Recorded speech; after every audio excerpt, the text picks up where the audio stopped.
ನೀವು ವೆಬ್ಸೈಟ್ ಅನ್ನು ಸ್ಟೈಲ್ ಮಾಡೋದಾದ್ರೆ ಆಬ್ವಿಯಸ್ಲಿ ನೀವು ಬಿಗಿನರ್ ಆಗಿದ್ರೆ ನೀವು CSS ಅನ್ನು ಯೂಸ್ ಮಾಡಿ ಸ್ಟೈಲ್ ಮಾಡುದು. ಅಂದ್ರೆ ನಾವು CSS ಫೈಲ್ ಅನ್ನು ಕ್ರಿಯೇಟ್ ಮಾಡಿ ಆ ಫೈಲ್ ಒಳಗೆ ಎಲ್ಲ ಕ್ಲಾಸ್ ಅನ್ನು ಬರೆದು ಅದರ ಒಳಗೆ ನಾವು ಸ್ಟೈಲ್ ಇದು ಪ್ರಾಪರ್ಟಿಯನ್ನು ಬರಿತಾ ಹೋಗೋದು. ಸೊ ಈ ರೀತಿ ನೀವು ಕೋಡ್ ಮಾಡ್ತೀರಿ. ಇದು ಒಳ್ಳೇದು ಎಂತಕ್ಕಂತ ಹೇಳಿದ್ರೆ ಇನ್ ದ ಎಂಡ್ ನೀವು ಎಂತ ಟೆಕ್ನಾಲಜಿ ಯೂಸ್ ಮಾಡಿದ್ರು ಸಹ ಅದು CSS ಗೆ ಕನ್ವರ್ಟ್ ಆಗ್ತದೆ ಸ್ಟೈಲ್ ಗಳ ಪಾರ್ಟ್ ಅಲ್ಲಿ. ಸೊ ಅದರಿಂದ ನೀವು ಸ್ಟೈಲಿಂಗ್ ಅನ್ನು ಉಂಟಲ್ಲ CSS ಅನ್ನು ಬರೆದು ಕಲ್ತ್ರೆ ನಿಮ್ಗೆ ಕರೆಕ್ಟ್ ಆಗಿ ಬೇಸಿಕ್ ಆಗಿ ಯಾವ ರೀತಿ ಸ್ಟೈಲ್ ಅನ್ನು ಯೂಸ್ ಮಾಡುದು ಅಷ್ಟೇ ಅಲ್ಲದೆ ನಿಮ್ಗೆ ಕೋಡ್ ಮಾಡ್ತಿರುವಾಗ ಅದರ ಎಲ್ಲ ಕಂಟ್ರೋಲ್ ನಿಮ್ಗೆ ಸಿಗ್ತದೆ. ಅಂದ್ರೆ ನೀವು ಎಂತ ಅನಿಮೇಷನ್ ಬೇಕಿದ್ರೆ ಸಹ ಈ CSS ಅನ್ನು ಯೂಸ್ ಮಾಡಿ ಡೈರೆಕ್ಟ್ ಮಾಡಬಹುದು. ಇದೇ ಒಂದು ಆಪ್ಷನ್ ಅಲ್ಲ ಎಂತಕ್ಕಂತ ಹೇಳಿದ್ರೆ ಅಟ್ ದ ಮೂಮೆಂಟ್ ಜನರಿಗೆ ಸ್ವಲ್ಪ ಸುಲಭದಲ್ಲಿ ಮಾಡಬೇಕು. ಈ CSS ಉಂಟಲ್ಲ ಇದ್ರ ಮೇಲೆ ನೀವು ಇನ್ವೆಸ್ಟ್ ಮಾಡ್ಬೇಕು ಟೈಮ್ ಅನ್ನು. ಇದು ಸುಮ್ಮನೆ ನಾನು ಲೈಕ್ ಒಂದು ಡಿಸೈನ್ ಮಾಡ್ತೇನೆ ಅಂತ ಹೇಳಿದ್ರೆ ಅದು ಆಗುದಿಲ್ಲ. ಎಂತಕಂದ್ರೆ ನೀವು ಫಸ್ಟ್ ಗೆ ಡಿಸೈನ್ ಮಾಡ್ಬೇಕು. ಡಿಸೈನ್ ಮಾಡಿದ ನಂತರ ನೀವು ಫಸ್ಟ್ ಗೆ HTML ಅನ್ನು ಬರಿಬೇಕು. ಅದಾದ ನಂತರ ಅದಕ್ಕೆ ಕ್ಲಾಸಸ್ ಅನ್ನು ಬರೆದು ಆ ಕ್ಲಾಸಸ್ ಅನ್ನು ಸ್ಟೈಲ್ ಅಲ್ಲಿ ರೆಫರೆನ್ಸ್ ಮಾಡಿ ನೀವು ಸ್ಟೈಲ್ ಮಾಡ್ತಾ ಹೋಗುದು. ಇದು ಸ್ವಲ್ಪ ಟೈಮ್ ಕನ್ಸ್ಯೂಮಿಂಗ್. ಅಂದ್ರೆ ಈಗ ನೀವು 1 hour ಕೋಡ್ ಮಾಡೋದಾದ್ರೆ ಆಲ್ಮೋಸ್ಟ್ 40 to 50 minutes ನೀವು ಸ್ಟೈಲ್ ಮಾಡ್ಲಿಕ್ಕೆ ಯೂಸ್ ಮಾಡ್ತೀರಿ. ರಿಮೈನಿಂಗ್ ಟೈಮ್ ನೀವು ಜಸ್ಟ್ HTML ಅನ್ನು ಕೋಡ್ ಮಾಡ್ಲಿಕ್ಕೆ ಯೂಸ್ ಮಾಡ್ತೀರಿ. ಸೊ ಅದರಿಂದ ನೀವು ಎಂತಾರು ಒಂದು ಪ್ರಾಜೆಕ್ಟ್ ಬಿಲ್ಡ್ ಮಾಡ್ತಿರುವಾಗ ಅವಾಗ ನಿಮ್ಗೆ ಆಗ್ಬಹುದು ನಾನೀಗ ಡೈರೆಕ್ಟ್ CSS ಅನ್ನು ಬರೆಯುವುದೆಂತಕ್ಕೆ ಎಲ್ಲ ಕಾಪಿ ಪೇಸ್ಟ್ ಮಾಡುದಲ್ಲ CSS ಅನ್ನು. ಅದರ ಬದಲು ನಾನು ಬೇರೆ ಎಂತಾದ್ರೂ ಮಾಡ್ಬೋದಾ ಅಂತ. ಆಬ್ವಿಯಸ್ಲಿ ಬೇರೆ ಆಪ್ಷನ್ ಉಂಟು. ಅದೆಂತ ಅಂತ ಹೇಳಿದ್ರೆ ಫ್ರಂಟ್ ಅಂಡ್ ಫ್ರೇಮ್ ವರ್ಕ್ ಇದು UI ಲೈಬ್ರರೀಸ್. ಸೊ ಈ UI ಲೈಬ್ರರೀಸ್ ಉಂಟಲ್ಲ ಬೂಸ್ಟ್ ಟ್ರಾಪ್, ಟೈಲ್ವಿಂಡ್ CSS ಇಂತ ಹಲವಾರು ರೀತಿಯ UI ಲೈಬ್ರರೀಸ್ ನಿಮ್ಗೆ ಸಿಗ್ತದೆ. ಈವನ್ ಸ್ಪೆಸಿಫಿಕ್ ಆಗಿ ರಿಯಾಕ್ಟ್ ಗೆ ಅಥವಾ Vue.js ಗೆ ಅದರ ಸಪರೇಟ್ ಲೈಬ್ರರೀಸ್ ಸಿಗ್ತದೆ ನಿಮ್ಗೆ ಯೂಸರ್ ಇಂಟರ್ಫೇಸ್ ಮಾಡ್ಲಿಕ್ಕೆ. ಈ ಲೈಬ್ರರೀಸ್ ಗಳು ಎಂತ ಬೆನಿಫಿಟ್ ಅಂತ ಹೇಳಿದ್ರೆ ಈಗ ನೀವು ಎಂತಾದ್ರು ಒಂದು ಫ್ರಂಟ್ ಎಂಡ್ ಅಲ್ಲಿ ಕಲಿತಿದ್ರೆ ನಿಮ್ಗೆ ಸ್ಟೈಲ್ ಅದು ಬೈ ಡಿಫಾಲ್ಟ್ ಮಾಡಿ ಕೊಡ್ತದೆ. ಈಗ ನೀವು ಬೂಸ್ಟ್ ಟ್ರಾಪ್ ಯೂಸ್ ಮಾಡಿದ್ರೆ ಅವರ ಬೂಸ್ಟ್ ಟ್ರಾಪ್ ಅವರ ವೆಬ್ಸೈಟ್ ಗೆ ಹೋಗಿ ಆ ಸ್ಟೈಲ್ ಅನ್ನು ಕಾಪಿ ಮಾಡಿದ್ರೆ ಇಮಿಡಿಯೇಟ್ಲಿ ನಿಮ್ಮ ವೆಬ್ಸೈಟ್ ಅಲ್ಲಿ ಆ ಸ್ಟೈಲ್ ಕಾಣ್ತದೆ. ಸೊ ಆಬ್ವಿಯಸ್ಲಿ ನೀವು ನಿಮ್ಮ ಪ್ರಾಜೆಕ್ಟ್ ಅಲ್ಲಿ ಬೂಸ್ಟ್ ಟ್ರಾಪ್ ಅನ್ನು ಸೆಟಪ್ ಮಾಡಿರ್ಬೇಕು ಇದು ವರ್ಕ್ ಆಗ್ಬೇಕಿದ್ರೆ, ಇಲ್ಲಾಂದ್ರೆ ವರ್ಕ್ ಆಗುದಿಲ್ಲ.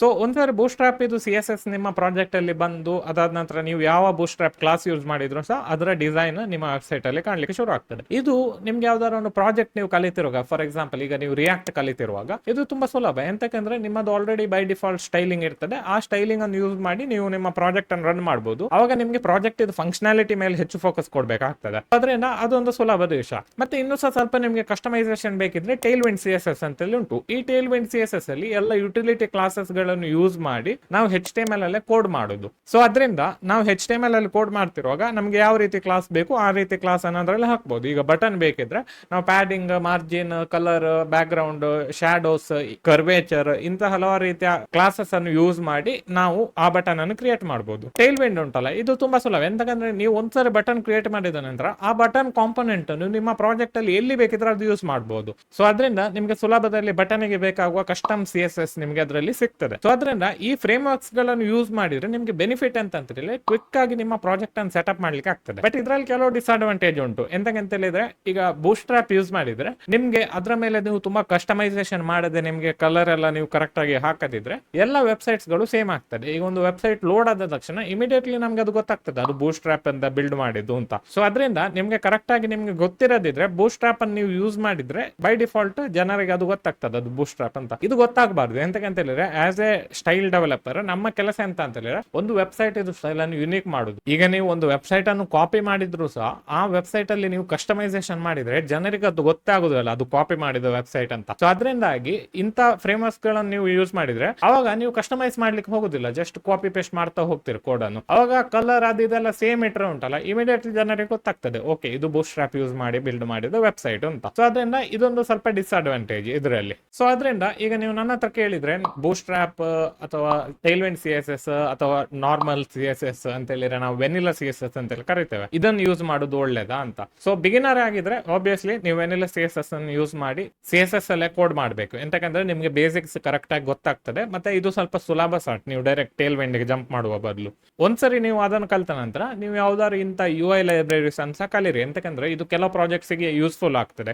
ಈಗ ನೀವು ರಿಯಾಕ್ಟ್ ಕಲಿತಿರುವಾಗ ನಿಮ್ಗೆ CSS ಅಲ್ಲಿ ಅಷ್ಟು ಕೆಲಸ ಮಾಡ್ಲಿಕ್ಕೆ ಇರುವುದಿಲ್ಲ. ಬಟ್ ನೀವು ಪ್ರೊಡಕ್ಷನ್ ಲೆವೆಲ್ ಅಲ್ಲಿ ಕೆಲಸ ಮಾಡುದಾದ್ರೆ ಇದು ನೀವು ಟೈಲ್ವಿಂಡ್ ಅಥವಾ ಬೂಸ್ಟ್ ಟ್ರಾಪ್ ಯೂಸ್ ಮಾಡಿದ್ರೆ ಅದನ್ನು ನೀವು ಕಸ್ಟಮೈಸ್ ಮಾಡ್ಲಿಕ್ಕೋಸ್ಕರ ತುಂಬಾ ಓವರ್ ರೈಡ್ ಮಾಡ್ಬೇಕಾಗ್ತದೆ CSS ಅನ್ನು. ಅಥವಾ ನೀವು ಅದನ್ನು ಓವರ್ ರೈಡ್ ಮಾಡ್ಲಿಕ್ಕೆ ಆ ಪರ್ಟಿಕ್ಯುಲರ್ ಲೈಬ್ರರಿಯ ಆಪೋಸಿಟ್ ಮ್ಯಾನರ್ ಅಲ್ಲಿ ನೀವು ಕೆಲಸ ಮಾಡ್ಬೇಕಾಗ್ತದೆ. ಸೊ ಅದರಿಂದ ಇದು ಒಳ್ಳೆ ಟಿಪ್ ಅಲ್ಲ. ಎಂತಕಂದ್ರೆ ನಮ್ಗೆ ಗಡಿ ಅದನ್ನು ಓವರ್ ರೈಡ್ ಮಾಡುದು ಅಥವಾ ಯಾವ್ದಾದ್ರು ಒಂದು ಕಸ್ಟಮೈಸೇಷನ್ ಮಾಡ್ಲಿಕ್ಕೆ ತುಂಬಾ ಕೋಡ್ ಬರೆಯುವುದು ಇಂತ ಕಷ್ಟಕರ ವಿಷಯಗಳು ಬರ್ತದೆ. ಸೊ ಅದರಿಂದ ಅದರ ಬದಲು ನೀವು ಪ್ರೊಡಕ್ಷನ್ ಅಲ್ಲಿ ಕರೆಕ್ಟ್ ಆಗಿ ಯೂಸ್ ಮಾಡೋದಾದ್ರೆ ವೆನಿಲಾ CSS ಅಂದ್ರೆ ಜಸ್ಟ್ ನಾರ್ಮಲ್ CSS ಅಂತ ಯೂಸ್ ಮಾಡೋದು ಒಳ್ಳೇದು. ಸೊ ನಾನು ತುಂಬಾ ಪ್ರಾಜೆಕ್ಟ್ ಅಲ್ಲಿ ಅಲ್ಲಿ ಟೇಲ್ ವಿಂಡ್ ಯೂಸ್ ಮಾಡಿದ್ದೇನೆ, ಬೂಟ್ಸ್ಟ್ರಾಪ್ ಯೂಸ್ ಮಾಡಿದ್ದೇನೆ, ಕಸ್ಟಮ್ CSS ಯೂಸ್ ಮಾಡಿದ್ದೇನೆ. ಬಟ್ ಅಟ್ ದ ಮೂಮೆಂಟ್ ನಂಗೆ ಅದು ವೆನಿಲಾ CSS ಯೂಸ್ ಮಾಡುದೇ ಬೆಟರ್ ಅಂತ ಆಗ್ತದೆ. ಎಂತಂದ್ರೆ ನಮ್ಗೆ ಯಾವ ರೀತಿ ಕಸ್ಟಮೈಸೇಷನ್ ಬೇಕು ಆ ರೀತಿಯ ಕಸ್ಟಮೈಸೇಷನ್ ವೆನಿಲಾ CSS ಅಲ್ಲಿ ಮಾಡ್ಲಿಕ್ಕೆ ಆಗ್ತದೆ. ಟೇಲ್ ವಿಂಡ್ ಅಲ್ಲಿ ಸಹ ಇದು ಪಾಸಿಬಲ್ ಉಂಟು. ಬಟ್ ನೀವು ಟೇಲ್ ವಿಂಡ್ ಅಲ್ಲಿ ಆ ಪರ್ಟಿಕ್ಯುಲರ್ ಟೇಲ್ ವಿಂಡ್ ಇದು ಅಪೋಸಿಟ್ ಡೈರೆಕ್ಷನ್ ಗೆ ಹೋಗಬೇಕು. ಆ ಟೇಲ್ ವಿಂಡ್ ಫ್ರೇಮ್ ವರ್ಕ್ ಒಂದು ಪ್ರಿನ್ಸಿಪಲ್ ಅನ್ನು ಇಟ್ಕೊಂಡು ಮಾಡಿದವರು ಎಂತ ಅಂದ್ರೆ ಯುಟಿಲಿಟಿ ಫಸ್ಟ್ ಕ್ಲಾಸ್ ಗಳನ್ನು ಯೂಸ್ ಮಾಡ್ಲಿಕ್ಕೆ. ನೀವು ಆ ಪ್ರಿನ್ಸಿಪಲ್ ನ ಹೊರಗೆ ಹೋದ್ರೆ ಆಬ್ವಿಯಸ್ಲಿ ಟೇಲ್ ವಿಂಡ್ ಬಿಡ್ತದೆ. ಬಟ್ ನೀವು ಆ ಪ್ರಿನ್ಸಿಪಲ್ ಹೊರಗೆ ಹೋದ್ರೆ ಆಬ್ವಿಯಸ್ಲಿ ನೀವು ಡೈರೆಕ್ಟ್ ನಾರ್ಮಲ್ CSS ಯೂಸ್ ಮಾಡೋದು ಒಳ್ಳೇದಲ್ಲ. ಬಟ್ ವೆರಾಸ್ ಬೂಟ್ಸ್ಟ್ರಾಪ್ ಅಲ್ಲಿ ನೀವು ಅದನ್ನು ಕಸ್ಟಮೈಸ್ ಮಾಡ್ಲಿಕ್ಕೆ ತುಂಬಾ ಓವರ್ ರೈಡ್ ಮಾಡಬೇಕು. ಸೊ ಅದರಿಂದ ನೀವು ಆ ಓವರ್ ರೈಡ್ ಮಾಡುವ ಬದಲು ನಾರ್ಮಲ್ ಆಗಿ ಕ್ಲಾಸ್ ಅನ್ನು ನಿಮ್ಮದೇ ಕಸ್ಟಮ್ ಆಗಿ ಯೂಸ್ ಮಾಡಿ ನಿಮ್ಮ ಕ್ಲಾಸ್ ಅನ್ನು ಬರೆದ್ರೆ ನಿಮ್ಗೆ ಅದು ತುಂಬಾ ಕಸ್ಟಮೈಸ್ ಆಗಿ ನಿಮ್ಮ ಪ್ರಾಜೆಕ್ಟ್ ಗೆ ಯಾವ ರೀತಿ ಬೇಕು ಅದೇ ರೀತಿಯ ಬ್ರ್ಯಾಂಡಿಂಗ್ ಮತ್ತೆ ಎಲ್ಲ ತುಂಬಾ ಸ್ಟೈಲಿಂಗ್ ಅದೇ ರೀತಿ ಆಗ್ತದೆ. ಸೊ ಅದರಿಂದ ನೀವು ಕಸ್ಟಮ್ CSS ಯೂಸ್ ಮಾಡೋದು ಆ ವಿಷಯಕ್ಕೆ ಬೆಟರ್. ಸೊ ಈ ವಿಡಿಯೋದಲ್ಲಿ ಅಷ್ಟೇ ನಾನು ಹೇಳಲಿಕ್ಕೆ ಇಷ್ಟಪಡ್ತೇನೆ. ನೆಕ್ಸ್ಟ್ ವಿಡಿಯೋದಲ್ಲಿ ಸಿಗೋಣ. ಈ ವಿಡಿಯೋ ಇಷ್ಟ ಆದ್ರೆ ಲೈಕ್ ಮಾಡ್ಲಿಕ್ಕೆ ಮರಿಬೇಡಿ. ಚಾನಲ್ಗೆ ಸಬ್ಸ್ಕ್ರೈಬ್ ಸಹ ಮಾಡಿ. ಬಾಯ್.